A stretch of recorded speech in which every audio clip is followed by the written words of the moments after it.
ஆதிசிவன் நாயகியே போற்றி. ஆனை முகன் அன்னையளே போற்றி. ஆறுமுகன் தாயவளே போற்றி. அகிலம் ஆள வந்தவளே போற்றி. அனைத்திலும் நிலைத்தவளே போற்றி. நாகதெய்வமானவளே போற்றி.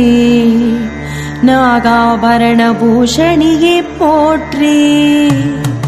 நாகக்குடை நிழலில் அமர்ந்தவளே போற்றி. வேப்பிலைக்காரியளே போற்றி. வேதாந்த வித்தகியே போற்றி. விரும்பும் வரம் அருள்பவளே போற்றி. வேர்க்காட்டு நாயகியே போற்றி. புற்றுக்கோவில் கொண்டவளே